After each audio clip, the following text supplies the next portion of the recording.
Hello and welcome back to yet another video on the Alejandro Hernandez podcast, and today I'm going to be giving you guys my official Eastern and Western Conference Finals playoff predictions for the NBA. And we're going to start in the Eastern Conference between the New York Knicks and the Indiana Pacers. And before I get into the actual series prediction, I just want to quickly recap both series and the conference semifinals. I actually had both of the opposing teams that ended up getting eliminated, both of them winning in five. I had Cleveland in five and Boston in five. In the Cleveland-Indiana series, I just completely had it all wrong. I thought that Indiana was going to get rattled by Cleveland's defense. I thought the Bucks defense compared to the Cleveland defense was going to be a huge adjustment for the Pacers that they weren't going to be quite ready for. The Cavs were the number one offense in terms of offensive rating and three-point percentage in the NBA in the regular season. However, all of the tables just completely turned in this series. Tyrese Halliburton completely proved me wrong. I didn't think he was going to be good enough to elevate the Pacers above the Cavs and outperform Donovan Mitchell, but he did just that in multiple games in this series, most notably in Game 5 and Game 4, Game 2, obviously with the game winner in Game 2, just ripping out the hearts of Cleveland fans. I thought the Cavs were going to dominate this series, both on the offensive and defensive side of the ball, but the Pacers' ability to play with pace, Tyrese Halliburton facilitating, just the amount of depth on their bench with guys like TJ McConnell, Benedict Mathurin, and their bigs, Miles Turner and Pascal Siakam, have been instrumental to their success this entire postseason, all regular season as well. And in both of my predictions, I've picked against them in the Bucks series, I've picked against them in the Cavs series, and we're gonna see now who I'm gonna be picking against, either against the Knicks or the Pacers pretty soon. But it's gonna be pretty hard for me to pick against the Pacers once again, even though they've burned me the first two series that I've bet against them. And I got to give them the props. I got to give Tyrese Halliburton his props. And yeah, it's going to make up a very interesting Eastern Conference final now, heading into New York to face on the Knicks. And now let's pivot to the next Celtics series. I had the Celtics winning in five. They swept the season series 4-0. I guess that, looking back at it now, that looks very insignificant.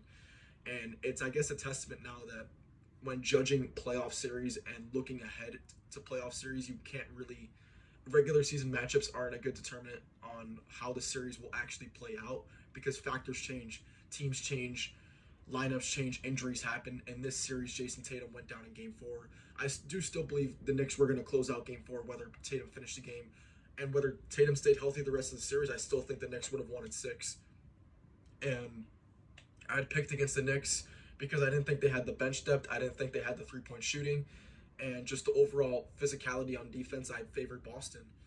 And all of those factors played against Boston. Specifically in games 1 and 2, they could not buy a three-point shot, which was very shocking to see, because they were generating a ton of open looks on driving kicks. Just so many wide open looks that they could not knock down. They shot 25 out of 100, 25% in games 1 and 2, and ended up dropping both games, blowing 20-point leads in both of those games. So in retrospect, if those games ended in the third quarter, Boston's up 2-0, but they folded both games. Credit to the Knicks. They deserved both of those comebacks. This was not a fraudulent series. Even though people are going to look back at it and say Jason Tatum got hurt and put an asterisk on it, I don't think this deserves an asterisk. You got to give the Knicks credit. And I believe the mass majority of the media was focusing more on Boston's shortcomings than the Knicks actually performing well. And I'm here to give the Knicks credit, man. OG Anunoby had a hell of a series. So did Josh Hart, playing his heart out. No pun intended. Jalen Brunson just being absolutely spectacular in the clutch when his team needed him. Karl Anthony Towns showing up time and time again. I had mentioned in my prediction video, a swing factor in the series was going to be the matchup between Porzingis and Cat. And Porzingis was non-existent in this series. He played zero factor. Even in his minutes, he was a complete liability. He couldn't knock down his three-point shots. He was getting babied around in the paint. He wasn't a good interior presence. And they'd have to run 38, 39, however old Al Horford is out there. They had to start him at the center because Porzingis became unplayable. And that really killed the Celtics, because Horford is very old. It's probably his last season. He's not as athletic as he once was. He's not the same rim protector he once was. So Porzingis minutes were bad. Horford minutes were bad because he's not the same three-point shooter he once was. So he's a liability on offense and defense, which did not bode well for the Celtics. And on top of that, Jason Tatum's play in the clutch in both games 1 and 2 left a lot to be desired. And had he played better closing those games, possibly the Celtics could have taken this to 7. But The Knicks' ability to take these games into clutch time was what won them this series, and the Celtics really disappointed. Really disappointed in the Boston Celtics performance in this series, but you got to give credit to the New York Knicks as they now advance to the Eastern Conference Finals. Now that I'm recapped both those series, now let's get into the matchup that nobody expected really in the East, the New York Knicks and the Indiana Pacers. And my prediction for this series, I'm going to have the Knicks winning it in 7. I think they barely edge out the Indiana Pacers in this series, and I believe it's Jalen Brunson's time. He's established himself as a playoff riser, as a superstar in this league, and I do believe he will outplay Tyrese Halliburton in this series, especially in the clutch. When it's time to score, when it's time to facilitate, Jalen Brunson is going to get the job done in clutch time, and I believe a lot of these games are going to come down to clutch time. And usually, for the Pacers, how it's been is they've out executed teams in the clutch in both the Milwaukee series and the Cleveland series. I do not think the Pacers have the ability to out execute the Knicks in the clutch, just due to the Knicks clutch factor all playoffs. Mikal Bridges getting time after timely stops in the clutch on defense, and then Brunson's ability to generate his own shot on offense in the clutch. It's gonna be cinema. This series is straight up just gonna be cinema. I have it going the distance, going 7 games. I could see Indiana taking one in New York, New York taking one in Indiana. Series goes tied up 2-2 back to New York. New York takes game 5, Indiana takes game 6. They go back to New York, and the Knicks close it out in 7. Now, for specific matchups to look out for, Siakam versus OG Anunoby is going to be a very interesting matchup. They were former teammates, former champions in Toronto, and when they made that run with Kawhi Leonard. So OG Anunoby knows all of Siakam's moves. It's going to be a fun matchup to watch out for Siakam in the post with OG defending him. Mikal Bridges is capable of defending guys like Andrew Nebhard, Aaron Nesmith. That's a very close, even matchup between Bridges, Nesmith, and Nebhard. Then on the wings, the Knicks have great wings with Mikal and OG guarding guys like Obi Toppin and Benedict Mathurin.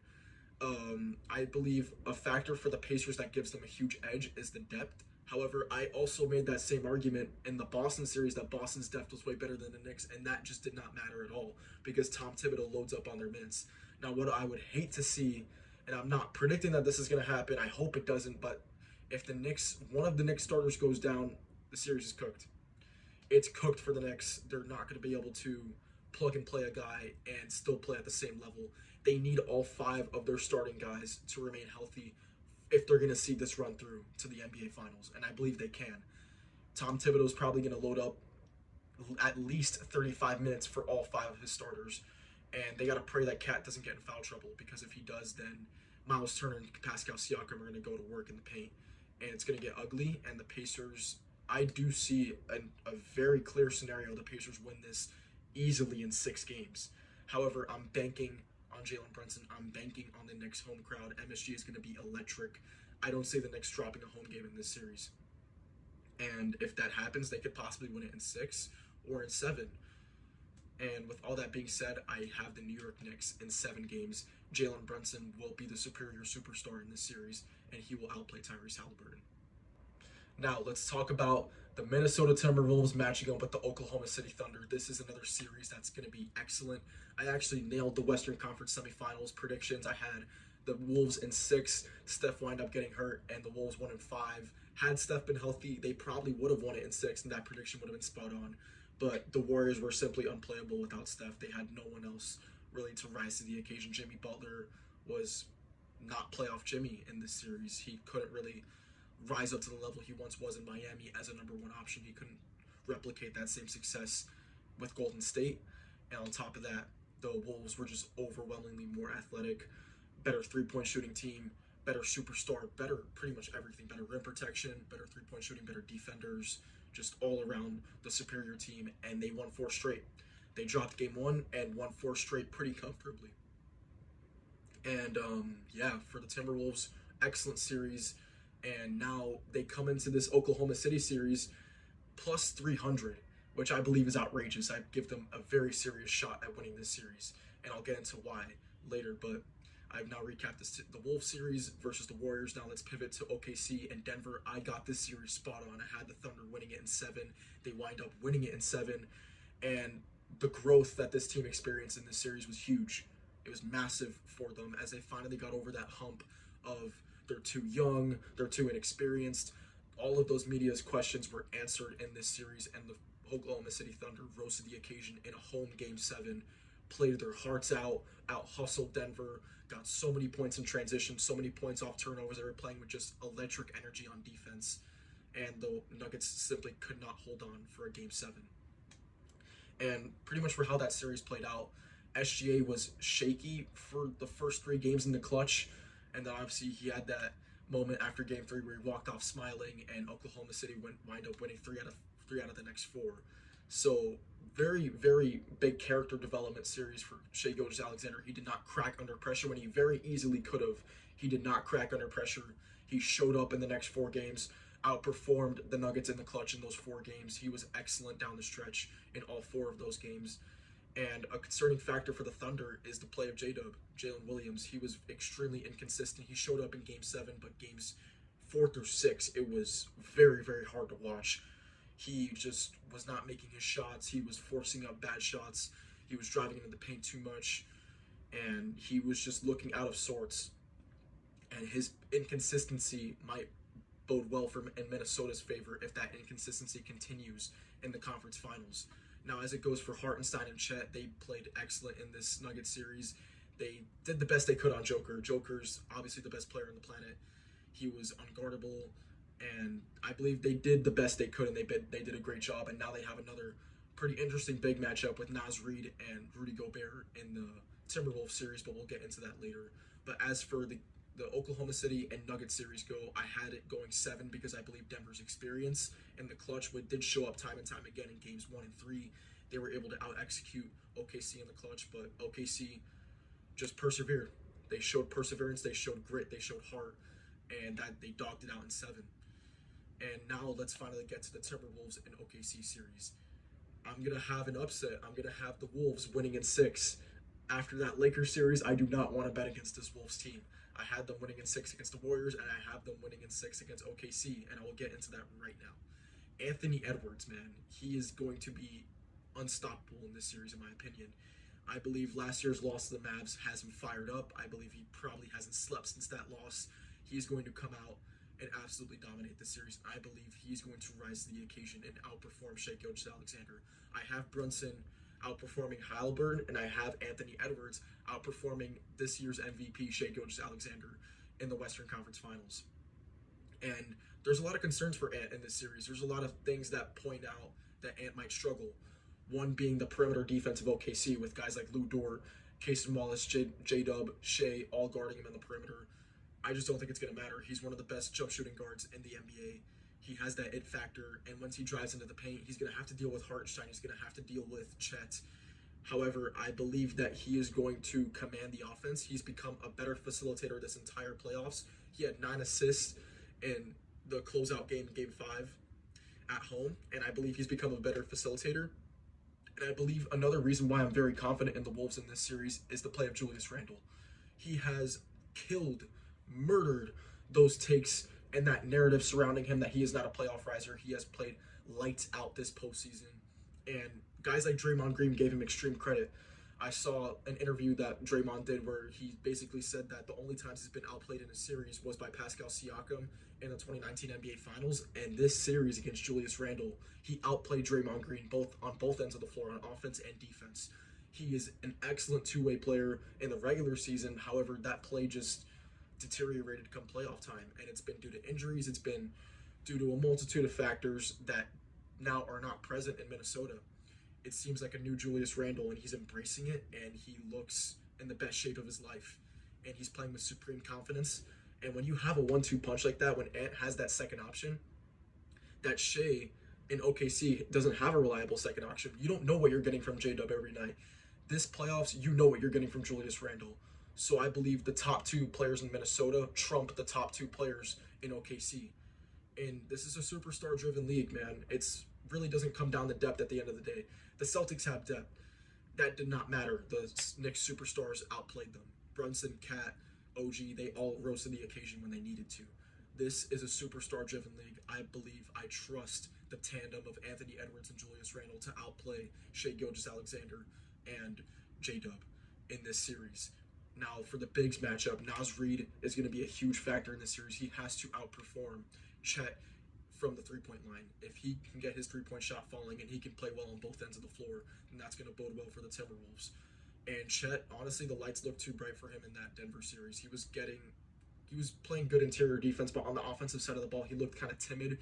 He was not knocking down his threes, and he was getting in a lot of foul trouble, along with Hartenstein. And it's going to be a fun matchup to watch with those bigs between Hartenstein and Chet and Rudy and Naz.